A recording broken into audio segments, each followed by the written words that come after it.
Hey guys, welcome back to the Human Experience. As you know, I am Bree and today I have the privilege of speaking to Terrin Brown.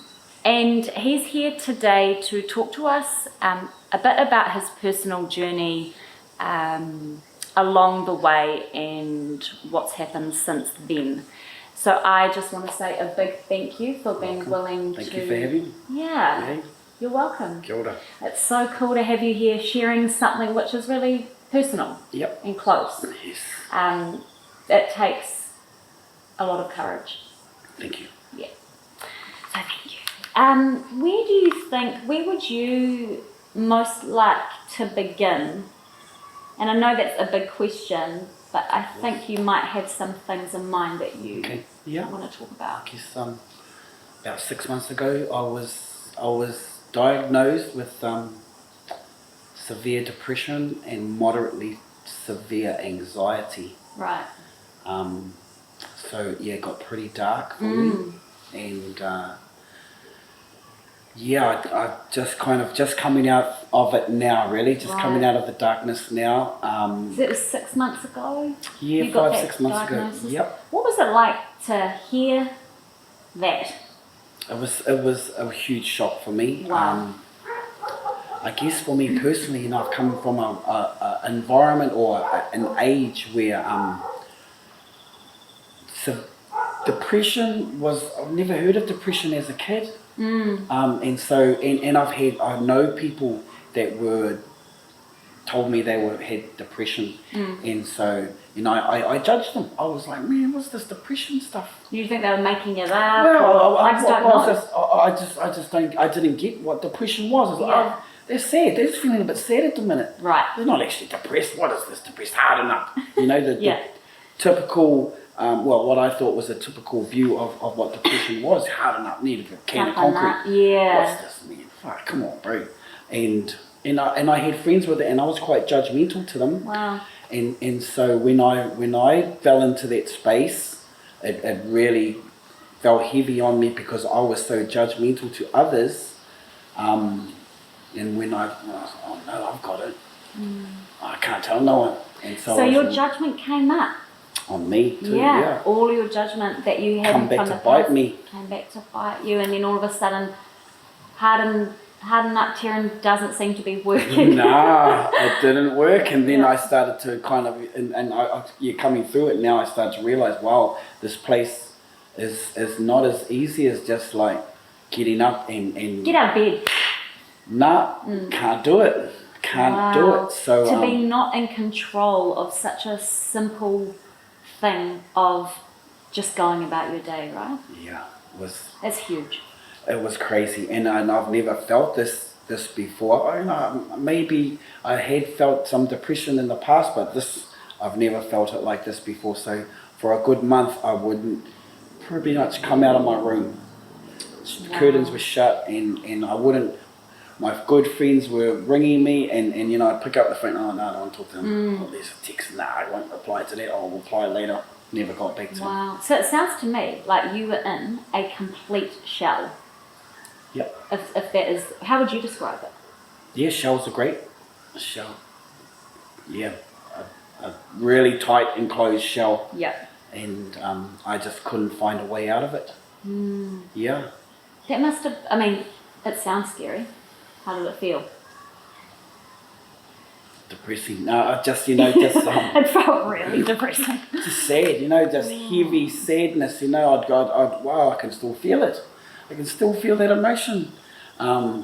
Sadness, heavy sadness, the darkness. I had suicidal thoughts. It was crazy. I'm feeling it now. Yeah, and that's fine. The sadness is touching you? Yeah.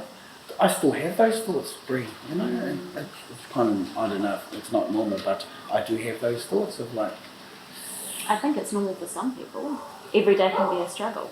Or some days for me, obviously now I've learned some strategies and tools now to help me manage my mental health. But it sits there, some days it pops up. It can be crazy. It just comes out of nowhere. anxieties and stuff. I guess for me, I was really lucky. The gym was my go-to thing, and that's the only thing I do. That if there's one thing I do that day, it was go to the gym. I'm really lucky. I do CrossFit, Yes. and so the community feeling at the box was so good for me. I'd be around people, and for 1 hour, for 60 minutes, I could be around people. I could talk to people. I could be normal. And then I'd go home and then go back to that space. Yep, pretty much. I'm back in the hole. Shut the curtains. Yeah. I think the fact that you were in that space and you managed to get out for that hour and move your body is, how on earth did you do that? I don't know. I was addicted to CrossFit. I love the gym. That addiction, that addictive nature comes in handy sometimes. Yeah, for sure. The bar is always there for me.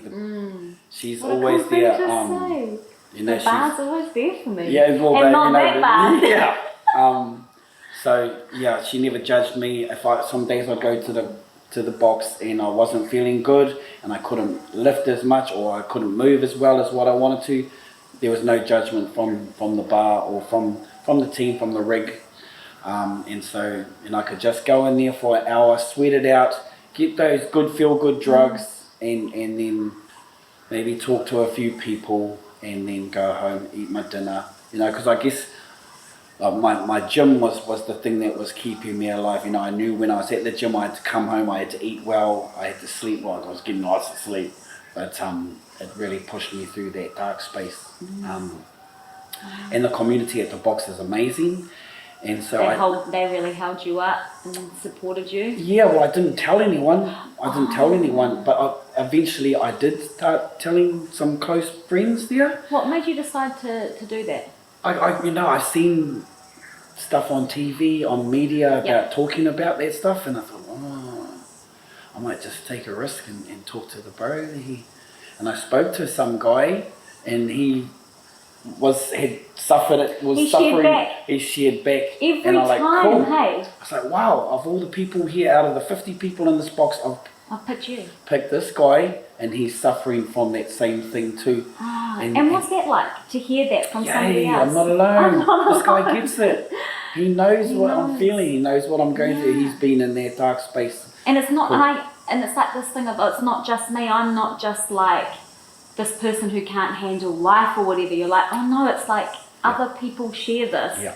And when I hold my workshops, that's one of the most powerful things that happen, is that when someone shares their story, which most people end up doing, you can just feel the relief in the room, because everyone comes in holding such judgments of themselves, and I should be, and then as soon as people start to share, it's like this weight just comes off and people go, shit, I'm not alone. Yeah, for sure. It's so powerful, that thing of connection. Yeah. So you shared with him and you had a really good experience of connection. Yep. And then you thought, shit, that's okay. Yeah. I can do that again. Yeah, so I did it again. I reached out to another person. Guess what? He had been through it. He had been through it a couple of years, and so I started connecting with these guys. There was 3 people in the box that I connected with, and they all had been through it or going through it. And so I was like, yay, my family knows.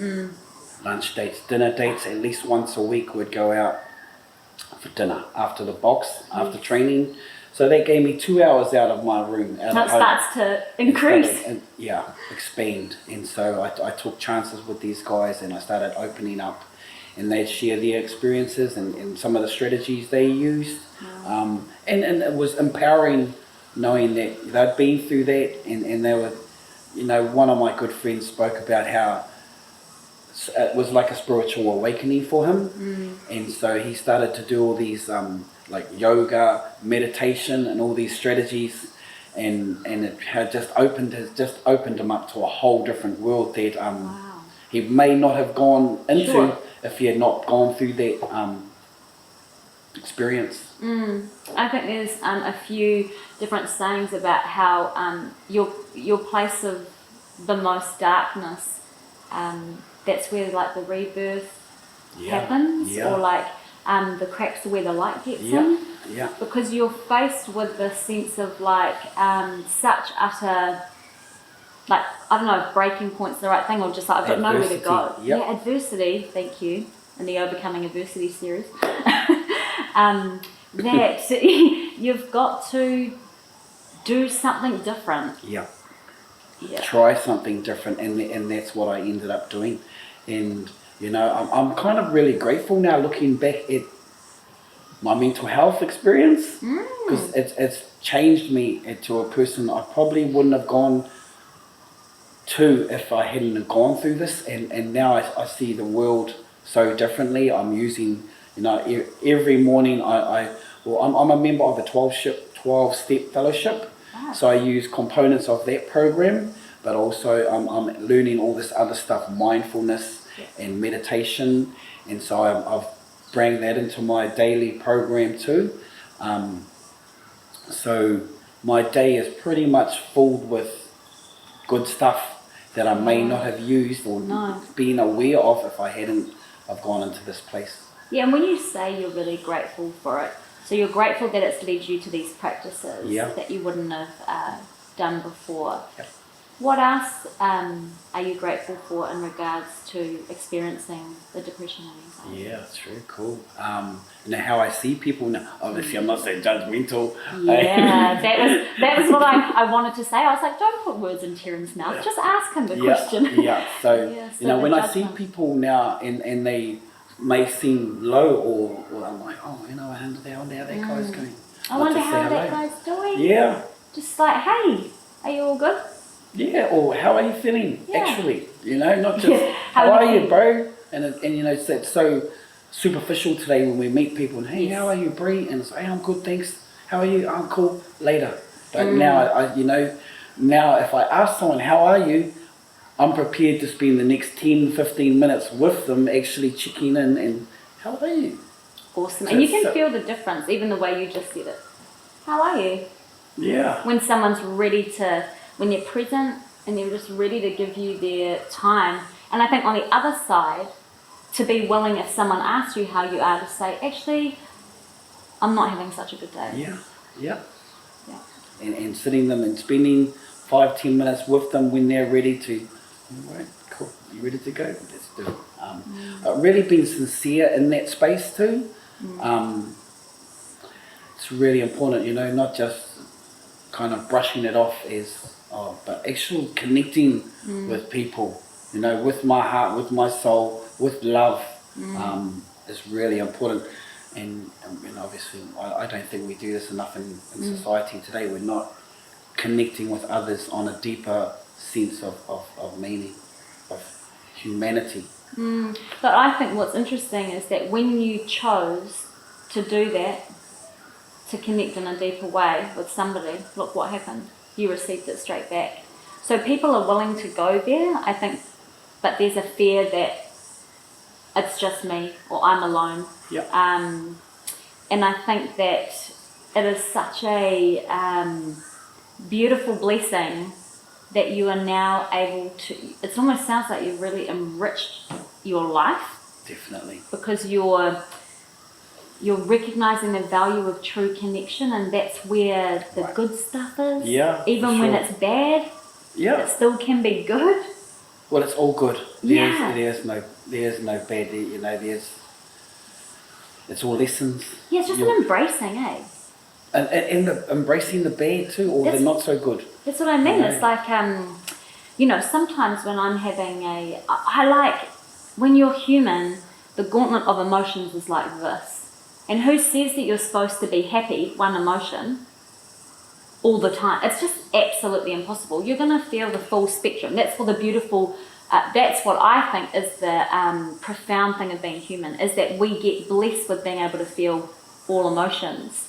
Man, I love it. So when I wake up and I am having a real wretched day, I just say to myself, I get really righteous with it. I'm like, yeah, I am in a bad mood. Cool. Yeah. And I'm going to be in a bad mood, because normally I'd be like, no, you should be, or you should do this, or you should do that, and just being like, I think it was 2 days ago, I was like, I'm going to stay in bed. I'm not going anywhere. And I think if you try and push past that, sometimes your spirit gets so low because it's not being acknowledged. Right. Of like, hey, I'm trying to tell you something. Yep. I'm tired. Right. I don't want to get up today. And I think what you did in that, when you were in that shell, I think that you were perhaps honouring some real healing work that, you know, I like that. Yeah. maybe needed to be done. Who knows? That's just a... Yeah, I like that. It's like, you know, in my cocoon, and Yes. like a butterfly, kind of metamorphosis stage, Yes. growing from through that whole stage. Because sometimes you need to do that. Go in to go out. For sure, looking. So, you know, I've learned so much now in like you're talking about the rhythms and the seasons Yeah. of our environment, but also my body, you know, of myself, you know. And I know that, you know, it might be winter this week, but spring's just around the corner, Terrin. Hang in there, mate, and the sun will shine again. I love that. I went for a walk this morning and the sun was up and I had been feeling a bit flat and I was like, see Bree, the sun rises. And I think one of the greatest things that I've learned of late is that everything is temporary. So if you are in a state of flux and if you're really struggling right now, that's not your world forever. It might feel like it, but it's not. It's a time. And what is that time bringing up for you? And I think, and where I want to go to and where I want to ask you is, I want to ask what the precursor was to that cocoon. So what do you see were the things that led you to being in that literally and figuratively dark place? Pōuri, that's what we call it in Māori. Pōuri. Pōuri is a dark place, sadness. We call it sadness, Right. but pō is like dark. Okay. Pō, P-O, is like darkness. So work, I was really under the pump at work. I felt, what's the word, without disrespecting, you know, my work or my team. I think if you go on your feelings, Yeah. it's okay. In Yeah. your heart.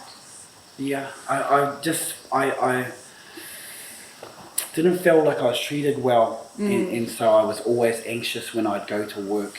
Oh, I bet you so many people can relate to that. Feeling anxious about going to work. And like I do my mindfulness, I do my stuff on the train on the way to work. Pull all the tricks out of the bag. Yep, get myself in a good place, good music, really happy, walk into my office and almost go into the toilet and break down and cry and ask my colleague, can you come and get me? I don't want to come into the office. Can you hold my hand into the office? And so that just started to compound other emotions and other feelings and things were going on for me, and before long I just went darker and darker and I couldn't manage it. Work was a crazy place. It sounded like your body really didn't want to be there. Well, with the response of crying nearly every day, sitting in my car crying or crying in the toilets because I didn't want to go into my office. It's just telling me something's not right. But I still fought on and I thought, no, just... You probably fought so hard. If you think about the place that, you know, needing to go into your cocoon, that to me says far out. You must have like pulled on all your everything of your resources just to show up. Yep.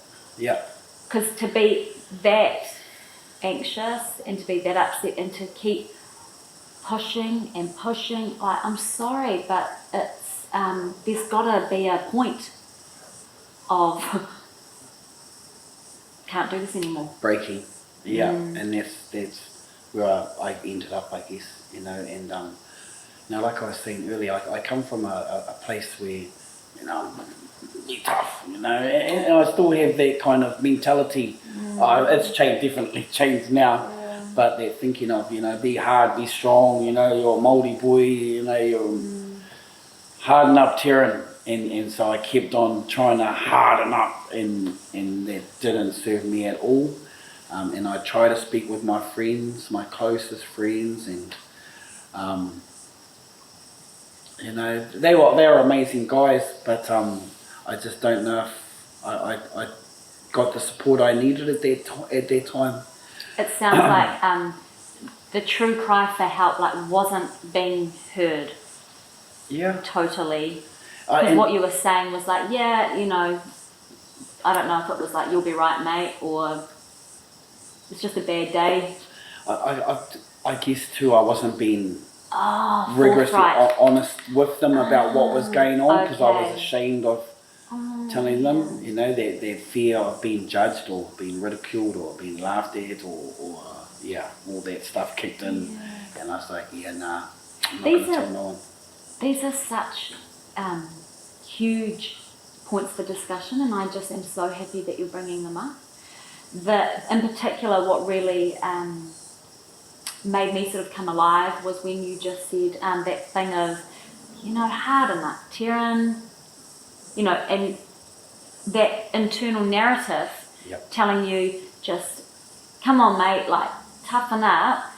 I love that you said, like, that just didn't work. And so, like, you were trying the only way you knew.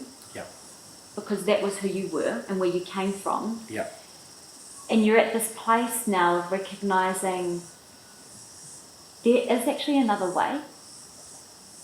Yeah. And it sounds like there's a softer, more compassionate approach that we can take with ourselves. It's so important now. And I've heard those, I don't know, Mike King or your friend Richie Hardcore talking about the harden up stuff is not going to work. We've got to soften ourselves. We've got to start with me. And I've got to take, it's risky, but I've got to take those risks to show some compassion to myself. And by doing that, I show compassion to my fellow men. Loving myself and then I can love others, or I show my other friends I can love myself and take that risk and cry in front of my brothers and tell them, give me a hug, bro, I need a hug right now, bro, and I love you. And I look them in the eyes and tell them, I love you, brother. That I think we talk that heart-to-heart stuff for men. We don't do enough, you know. As I keep saying, you know, I come from an older generation where that stuff wasn't role model to me. I didn't see men doing hugs, you know, loving hugs, looking me in the eye and saying, I love you, brother, and let's go, let's do this, and supporting me on that shift, on that change to, I don't know, from being what a man, what society sees as a man, to being, this is a man. yeah, what is a man? Yeah. What is a man meant to look like? Yeah, what is it? Is it this, you know, big tough guy that doesn't cry and doesn't affect him? That to me is just so crazy. That a human is just can be just unaffected. And imagine what it, like as a woman, you know, something that we have going for us in the way we've been socially conditioned is to express ourselves. Now, if I think about if I was conditioned to keep everything in, I think I would have had my breakdowns probably earlier in a more severe way. That's big stuff. What I love about what you said before is you were talking about like, hey bro, you know, I really love you, and then you said, I need a hug. So telling people what it is that you need, I think that's a really powerful thing to be able to do. Because I think a lot of the time we don't ask for what we truly need. We kind of get into this pit of like, nobody cares about me, nobody loves me, and then we'll collect evidence that no one does care. But you've gone through a process of acceptance with yourself. Yeah. And now you're like, I know what I need. Yeah. And I don't get me wrong, but there are some men that are a little bit, whoa. They're uneasy with, you know, how I've embraced myself, or how easy I am with my love, with man love, with loving myself and loving other men. And I'll say to them, someone, not random, but just a kind of friend, not an intimate friend, but bro, I love you, brother. And he's a little, It can be confronting. Yeah, and I like watching how they respond to that too. It's like a trick you're playing on people. And see how we I'm respond to gonna that. love you, and Yeah. we'll watch what happens. Pretty much. Most of our men haven't been loved. I know. Or like knowing how to Love or receive receive love. That's so powerful. And so many of our brothers are out there wanting to be loved, but afraid to take on the love. Or what do I do with, the bro loves me, what do I do with that? What do you think prevents people from being well in today's society that we live in? It's a tricky question, Bree. Yeah. I just thought I'd trip you up. No. Yeah, wow. I can only speak from my experience, can't I? What prevents people from being well? In today's society. It's the top of my head. We're so busy. Work, family, mostly work, isn't it? The go, go, go. Go, go, go. That's what it's all about out here, isn't it? I've got to get this, I've got to get to work, I've got to get this done, I've got to get home, I've got to cook dinner, I've got to get to gym, I've got to get home, I've got to get the kids to bed. We don't have enough of sitting down with friends and with family and connecting on a more deeper spiritual level. We're just all running around. I now know my priorities in life are to, when I wake up, pray, to do my readings, to do my mindfulness, to do my meditation before I do anything, or else I'll get lost in all that madness out here.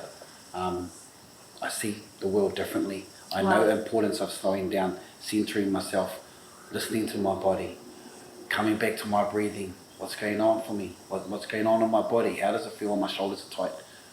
Relax, Terrin. Breathe. Come back to my breathing. We're all in the rush out there that we forget about to breathe. We're just ticking the boxes and going through life. And you should be able to cope. Yeah. Everyone else can. What's wrong with you? I think that can be a narrative. Like there's other coping mechanisms that people are using, isn't it? That people in our community, I'm not begging anyone, but we drink. There's drugs. There's the gym. There's so many other people just. I don't know. There's been a shift. Though. I think there's been a shift of consciousness in the planet today. So it's people are learning that this lifestyle, this system we're stuck in is not good for us. No, something has to change. And I think the change, when it happens at that micro level, like say the change with what's happening, what has happened to you and the shift in you has actually affected your community positively. Yeah. And then those little micro shifts end up becoming macro shifts. And that's what I think we see, what we are seeing happening. Definitely, yeah. Because to me it sounds like you're, what I'm hearing you say is that you're becoming much more self-aware. Yeah, yeah. And truly self-aware, like listening in. Yeah. Having that relationship with so your body. Important. And so when I'm with people, I can spot their behaviours and I wonder what's going on for him right now. So I'm more softer with him, I'm more calmer and trying to understand people and not be so judgmental or take it personally. I was at work last night and my colleague said something to me and I was like, oh, how dare he say that to me? Oh, wait a minute, I wonder what's going on for him. Oh. I wonder how he manages his mind, if he's so hard on me because I made a mistake, I wonder how hard he is on himself. And so I showed him some compassion. I love you, brother, cool, yeah, I'll try not to do that again, but I probably will.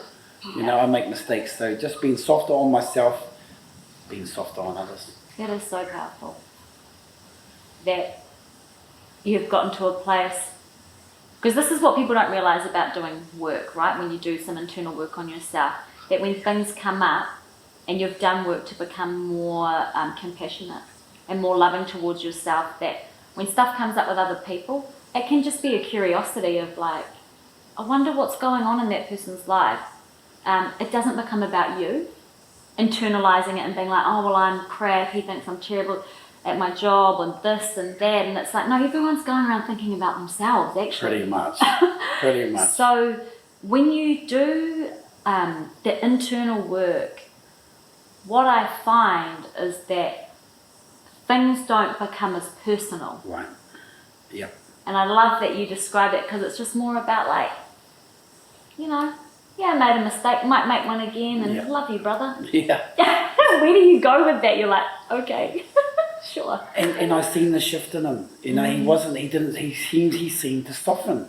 And he laughed, and we laughed it off, and we pretty much, you know, had a man hug and went back on with business. So. And that was done there. Done. Sorted. You know, that I don't have to come back to, I don't have to carry that stuff. I don't have to go home and like, wait till I see him tomorrow. I'll rip exactly. And then you have another situation tomorrow, and it compounds, and it compounds, and it compounds. It all comes out sideways. I'm driving home, someone cuts me off, or I come home to the partner, and she says something to me, and it's all gone haywire because of something that happened 6 hours ago. If everyone could look at people with a little bit more compassion and just be like, so that guy who was a real asshole to me in that shop just now, like, who really treated me badly, well, what we don't know is that his wife just is about to die of cancer. Wow. Yep. And he lost a family member last year, and he's still struggling. That is the reality. Yep. People aren't robots. And where everyone is in such a hurry, once again it ties in with our community, our society, that we don't have time to check in that poor guy whose wife has got cancer has also got to feed the kids, he's got to get to work, he's got to drop the kids off to swimming lessons or whatever. So what do you think, because this was quite recent, what do you think were the most helpful things for you in terms of what you received from others in that time? Like, how can people support somebody who's struggling with their mental health? Time. Sitting with them, you know, and just sitting with them. We don't have to talk. If you want to sit here, just sit here and be happy in the silence. Just sit with them, give them that space, give them that time. And when in their time, when they're ready to open up to me or open up to you, that's the time where you can just show some love, show some compassion. I think people want answers. They want to fix things right now. I'll fix this, and then I'll go to work, or I'll go to work, whatever they need to do. Once again, in a hurry, sitting with them in that space, spending in that time, and taking that time to just sit with them. Yeah. There's something really powerful about someone being with you and not asking you to be different so they can feel better. Thank you so much for sharing. That was like so many moments for me of just recognition and sparks of inspiration, and I appreciate you being here, because I know it can be draining sometimes to talk about things like this. Thanks, Bree. And to be honest, I have not spoken about this stuff to anyone like this intimately. Oh no, I have a good friend, but okay, not with a stranger. Yeah. But it's hopefully it can help someone else out there. You know, the sun will shine tomorrow, the sun will rise tomorrow, and life goes on. But hang in there. Yeah. There's some dark nights. So yeah, thank you for having me, sis. It's really amazing to see you. It's so cool to see you. Yeah, it's been a while, but we're all still floating around. We're all still floating around. We're still doing our thing. In our time, in our space. Yeah. Yeah, I really appreciate you showing up for yourself, and also for me too. Kia ora. Cheers. Thank you. Hey. Hey.